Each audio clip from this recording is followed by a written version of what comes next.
Professor Young. This is James Cunningham. And Anna Clark.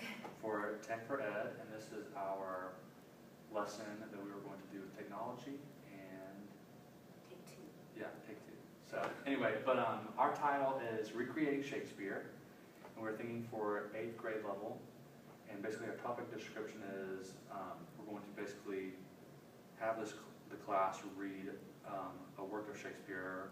In our examples, we usually talk about Romeo and Juliet, but be familiar with the work of Shakespeare and then eventually use Book Builder to recreate Shakespeare and to kind of learn the ideas and themes in texts and in literature and in plays and kind of use that ability to recreate their own rendition of that story. So, do you want to do the lesson objective? Yes. So we want the students to be able to recognize these themes on their own. So after discussion and looking at common themes throughout Shakespeare, we want the students to be able to recognize their own themes and plot devices in literature. We'd also like for the students to be able to use Book Builder to recreate the same kind of story, only using the similar themes with their own creativity.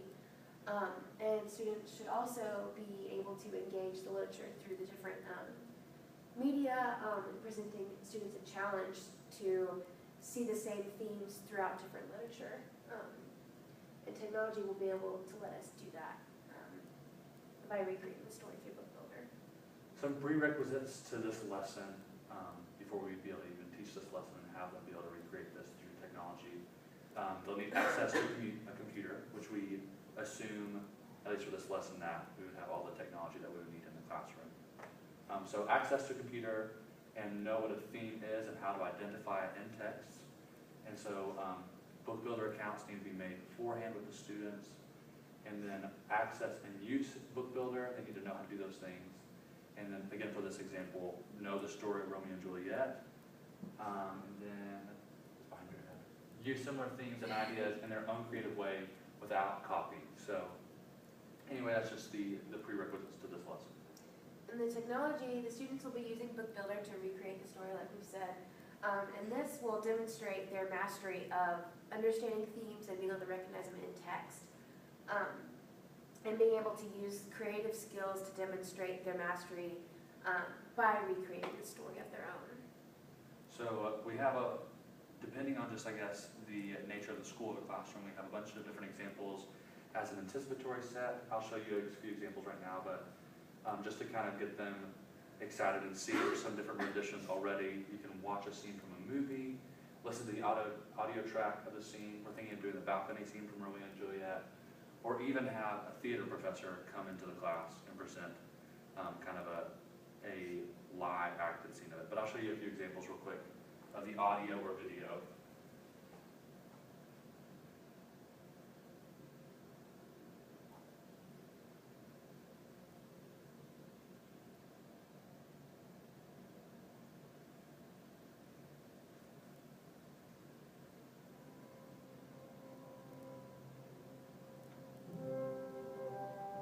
Pull up the scene and find it in the movie, and I believe it is around this area. Let's see. Households. Both alike. So you can pull up a scene if you want to, or you can have them listen to just the audio track, which also we found on YouTube, and just listen to a version of that. And kill the envious moon, who is already sick and pale with grief, that thou her maid art far more fair than she. By listening and watching the video, it kind of gives students a more realistic picture, especially since Shakespeare's plays are written mostly through dialogue.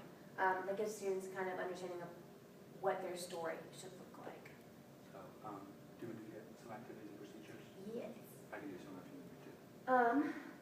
So the beginning of class, students should already have read the whole play, and we will have discussed it somewhat in detail before the class period as part of our prerequisites. And the class will begin with one of the anticipatory sets, and then a handout will be given out to talk about Book Builder, which they will have already used in the class, but just kind of a refresher of the steps and what we're looking for in terms of requirements for this project. And then we will get students into pairs for creating their own book. So kind of how, as a teacher, what you'll be doing is accessing Book Builder, which will show access to later on here. So kind of going through the steps. And once they get to groups and have that handout, they'll decide on whose Book Builder account they'll be using, and also kind of talking through some ideas that they have, and kind of telling the story of the balcony scene. So the teacher can use the Smartboard or PowerPoint to walk students through how to use Book Builder some more, and the parents will complete their interpretations during class time. So after they'll finish their scene, or however much they can finish, they'll submit it through an email account online to the teacher at the end of class. So it's just something to kind of be doing in class. It's not something to be turned in later, but it's kind of a completion grade in class. Materials the students will need for this lesson. Students will have to have their own copy, Romeo and Juliet.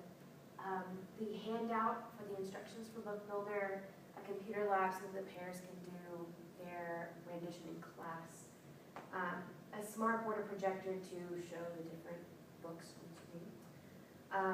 If we choose to do the professor for the reenactment, we would need the professor. And then the audio clip or the movie clip, if you want to do that instead for your anticipatory set. Students will basically just be assessed on a completion grade, on just being able to even kind of accurately portray the balcony scene. So it's just the idea of even being able to recreate the balcony scene at all, and just showing a general understanding of that scene at all, or just a general understanding of the scene that you're working with. This assignment is more about completion than for a grade, because it will take place in class. So yeah, it's just a different way to engage the material in class through technology, and not so much stress on being, and not so much excelling in that area, but just a different way to approach and interact with the material of literature. Here's an example of Book Builder. And so just one page, and so this is written actually in a narrative form instead of through dialogue. And so it's not done in first person or anything like that. It just talks about Romeo climbing over the large wall, using the ivy, and just details instead of just watching it like you do in a play, and there's just flat facts, but it's more done through a different perspective. So it talks about Romeo speaks, and he says, instead of writing in poetry, it's written through more, I guess, not necessarily modern day language, but it's not written in poetry. And so this is just an example of one page that someone might do with a picture that I got offline and text written on our own. So then if you go back to Book Builder, the page, Book Builder kind of looks like this. And these are the types of examples that a teacher can be showing on a PowerPoint screen. So you can choose your content area. Here's the book right here that we created. And you can select edit. And basically the professor can be going through like Google Images, showing students different images that they might want to use. And when you open up your book, you can add pictures, add sounds, add text. And so that's kind of the steps that the teacher can be walking them through. Yeah, is there any kind of things you are thinking to show? I think we're good. Yeah, so that's how we would teach that lesson specifically.